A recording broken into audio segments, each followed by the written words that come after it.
तर मित्रांनो, microbiology in Marathi चॅनलमध्ये आपले स्वागत आहे. तर या व्हिडिओमध्ये आपण ट्रान्सपोझोन्स जे की मेजमध्ये जे ट्रान्सपोझोन किंवा जे काही ट्रान्सपोजेबल एलिमेंट जे प्रेझेंट असतात ते आपण या व्हिडिओमध्ये डिस्कस करणार आहोत. आणि हे जे काही ट्रान्सपोझोन्स आहेत मेजमध्ये ते कोणी डिस्कवर केले, तसंच त्याचे ॲप्लिकेशन, ते जे वेगवेगळे जे काही फील्ड्स आहेत त्याच्यामध्ये कसं त्याचा युजेस वगैरे केला जातो ते आपण ह्या व्हिडिओमध्ये डिस्कस करणार आहोत. तसंच आणि आपण हा जो टॉपिक डिस्कस करतो आहे त्याच्या ऑलरेडी नोट्स मी टेलिग्राम चॅनलवरती टाकलेल्या आहेत आणि जे काही टेलिग्राम चॅनलची जी लिंक आहे ती मी डिस्क्रिप्शनमध्ये मी दिलेली आहे. तर चला तुम्हाला सुरुवात करूयात.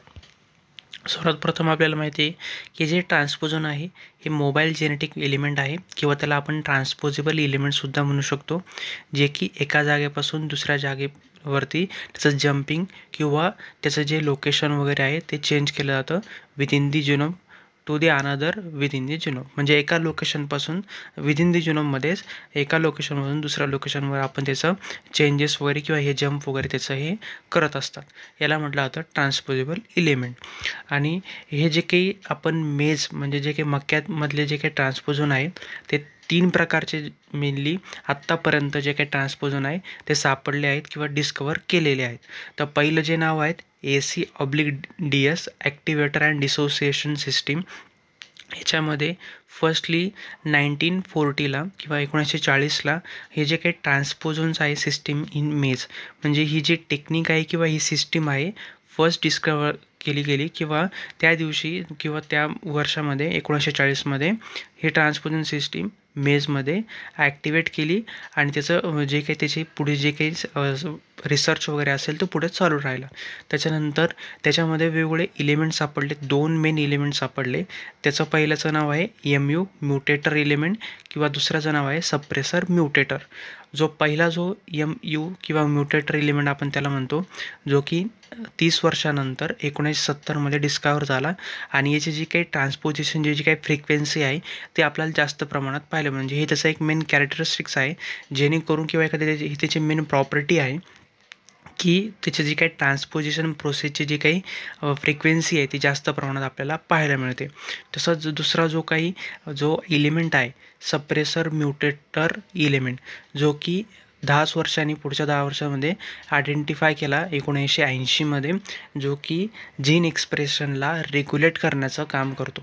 म्हणजे हे 2 मेन जे काही एलिमेंट आहे, फर्स्ट जो एलिमेंट आहे जो त्याची ट्रान्सपोजिशनची फ्रिक्वेन्सी जास्त आहे आणि दुसरा जो काही एलिमेंट आहे त्याची जीन एक्सप्रेशन रेग्युलेट करण्याची प्रॉपर्टी त्याच्यामध्ये पाहायला मिळते. तर हे झाले मेज ट्रान्सपोझोन, म्हणजे हे 2 मेन एलिमेंट आणि जी काही सिस्टीम आहे ती 1940ला डिस्कवर झाली. तर त्याच्या आता मेन कॅरेक्टरिस्टिक्स पाहूयात. तर त्याच्यामध्ये ऑटोनॉमस म्हणजे सेल्फ इनकोडेड आणि डिपेंडंट ऑन अदर एलिमेंट. म्हणजे हे जे काही मेजचे ट्रान्सपोझोन आहेत किंवा ट्रान्सपोजेबल एलिमेंट आहेत त्यात ते सेल्फ इनकोडेड म्हणजे ते स्वतःमध्ये सुद्धा चेंजेस वगैरे करू शकतात किंवा नॉन ऑटोनॉमस किंवा दुसरे जे काही एलिमेंट्स वगैरे असेल त्याच्यावर डिपेंड राहून त्याच्यामध्ये चेंजेस ते घडवून आणू शकतात. तसंच हे DNA बेस क्लास 1मध्ये आणि RNA बेस क्लास 1मध्ये त्याच्यामध्ये वेगवेगळे DNA आणि बेस आणि RNA बेस त्याच्यामध्ये आपल्याला पाहायला मिळतं. तसंच जर आपण पाहिलं याची टार्गेट साईट जी काय आहे, इन्सर्शन जी काय आहे ते स्पेसिफिकसाठी आपल्याला पाहायला मिळतं. एक स्पेसिफिक लोकेशनला त्याचं जे काही ट्रान्सपोजेबल एलिमेंट आहे विदिन द जिनोम हे त्याचं लोकेशन हे चेंज करतं किंवा त्याचं जे एक्सायटेशन आहे ते होत असतं. हे झाले त्याचे प्रॉपर्टीज किंवा कॅरेक्टरिस्टिक्स. तर आता आपण रोल पाहूयात त्याचे. जर आपण याचे मेजचं जर जेनेटिक्समध्ये जर आपण पाहिलं तर त्याचे 3 मेन रोल आपल्याला पाहायला मिळतात: जेनेटिक व्हेरिएशन, जिनोम इव्होल्युशन आणि जीन रेग्युलेशन. तर जेनेटिक व्हेरिएशनमध्ये वेगवेगळे म्युटेशन त्याच्यामध्ये आपण घडून आणि त्याच्यामध्ये त्याची जीन जी एक्सप्रेशन जी काही ॲबिलिटी आहे ती अल्टरेशन करून आपण वेगवेगळ्या ठिकाणी वेगवेगळ्या जिनोममध्ये त्याचा आपण वापर करू शकतो. आणि जे तिथं जर एखादा डिफॉल्ट जीन असेल किंवा एखादा कार्यक्षम असलेला जो जीन होता पण तो काही काही कारणास्तव त्याचं जे फंक्शनिंग वगैरे असेल त्याचं कार्य असेल ते त्याचं बंद झालं असेल, तर मग त्याच्यामध्ये त्याला ॲक्सेस देण्यासाठी किंवा त्याला पूर्णपणे सपोर्ट करण्यासाठी आपण हे जे मेजचे जे काही ट्रान्सपोझोन आहे ते आपण वापरू शकतो as a gene mutation generate करण्यासाठी किंवा जे काही जीन एक्सप्रेशन आहे त्याला अल्टर करण्यासाठी. तसंच जीनोम इव्होल्युशनमध्ये जर आपण पाहिलं तर जी काही जीनोमची अरेंजमेंट करण्यासाठी किंवा जी काही डायव्हर्सिटी आहे त्याच्यामध्ये जास्त प्रमाणात त्याचं कॉन्ट्रीब्युशन आपल्याला पाहायला मिळतं.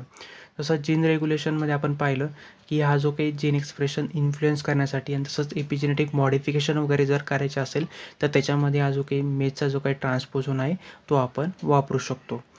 तर आता त्याचे आपण आता ॲप्लिकेशन पाहूयात. तर म्युटायजेनेसिसमध्ये जे की जीनचं जे फंक्शन असेल ते स्टडी करण्यासाठी किंवा जे काही नवीन ट्रेट्स वगैरे असेल तर त्याला आयडेंटिफाय करण्यासाठी हे काही ट्रान्सपोजेबलचा एलिमेंट वापरला जातो. तसंच जीन टॅगिंगमध्ये जर एखादा आपल्याला स्पेसिफिक जीन जर आपल्याला आयसोलेट करायचं असेल तर त्याच्यावरती म्हणजे मिक्सचर ऑफ जीन आहे त्याच्यामध्ये आपण हे जे काही ट्रान्सपोजेबल जे काही मेजचे जे काही एलिमेंट आहे ते आपण टाकले तर ॲज अ जीन आणि आपल्याला माहिती आहे की त्याचं स्पेसिफिकसिटी आहे त्याच्यामध्ये त्या स्पेसिफिक जीनलाच जाऊन त्याला पूर्णपणे बाइंड होणार. बाइंड झाल्यानंतर आपल्याला समजेल की ज्या वेळेस तो त्याला बाइंड होईल तर मग ॲज अ जीन टॅगिंग म्हणून किंवा तो एक फ्लोरेसन्स दाखवेल किंवा त्याच्यामध्ये वेगळापणा येईल की तेव्हा त्यांचं बाइंडिंग होईल त्यावेळेस त्याच्यामध्ये त्यांच्यात वेगळापणा दिसून येईल. त्यामुळे आपण जे काही जीन वगैरे आहे ते आयसोलेट वगैरे याच्याद्वारे करू शकतो किंवा एक्सप्रेशन वगैरे आपण त्याचा ॲनालिसिसही करू शकतो. तसंच जर ब्रीडिंगमध्ये जर आपण पाहिलं जे क्रॉपचे वगैरे ट्रेट्स वगैरे आहेत जे काही डिसीज रेजिस्टन्स किंवा जर एखाद्या क्रॉपमध्ये एक विशिष्ट एखादा डिसीज वगैरे होत असेल किंवा त्याच्यावरती एखादं इन्फेक्शन होत असेल तर त्याच्यामध्ये आपण चेंजेस वगैरे करून किंवा त्याचे जे काही ट्रेट्स वगैरे असेल त्याच्यात इम्प्रोव्हायझेशन करून त्याला as a disease resistance crop आपण तयार करू शकतो. तसंच त्याचं जर एखाद्या यील्डमध्ये जर आपण त्याचा वापर करू शकतो किंवा जर आपल्याला यील्डमध्ये इन्हान्समेंट आणायची असेल किंवा जास्त प्रमाणात जर त्याचं प्रोडक्शन आपल्याला घ्यायचं असेल एखाद्या क्रॉपचं तर त्यासाठी याचा आपण वापर हा करू शकतो. तर हे झाले त्याचे ॲप्लिकेशन. आता आपण पाहूयात रिसर्चर म्हणजे याच्यामध्ये 3 मेन रिसर्चर जे आहेत किंवा सायंटिस्ट आहे त्यांनी काम केलेलं आहे. पहिला जो काही बार्बरा मॅकक्लिंटॉक जो काही नोबेल लिटरेचर आहे 1983चं मध्ये त्याला नोबेल लिटरेचर मिळाले. त्याने हे जे काही थिअरी आहे किंवा ही जे काही सिस्टीम आहे ट्रान्सपोझोन इन मेज ही डिस्कवर केली. तसंच जो पीटरसन आहे त्यांनी ॲक्टिवेटर आणि डिसोसिएशन ही जी सिस्टीम आहे किंवा जे इलिमेंट आहे त्याचं कॅरेक्टरायझेशन केलं. तसंच नीना फेडरॉफ ही जे काही सायंटिस्ट आहे तिने जे SPM जे सप्रेसर म्युटेटर हे जे काही एलिमेंट आहे त्याचा स्टडी केला आणि पूर्ण जो काही एलिमेंट आहे त्याचा पूर्ण स्टडी करून मग त्याचं डिस्कवरी वगैरे असेल किंवा त्याचा युजेस वगैरे तिने पुढे जे काही त्याचं इम्प्रोव्हायझेशन वगैरे तिने त्याच्यामध्ये पूर्णपणे स्टडी केलं. तर ह्या व्हिडिओमध्ये आपण जे काही मेजमधले जे काही ट्रान्सपोझोन आहे त्याचा आपण स्टडी केला. जर तुम्हाला माझा व्हिडिओ इन्फॉर्मेटिव्ह वाटला असेल नक्की व्हिडिओ लाईक करा आणि चॅनल सबस्क्राईब करायला विसरू नका. चला भेटूया पुढच्या व्हिडिओमध्ये.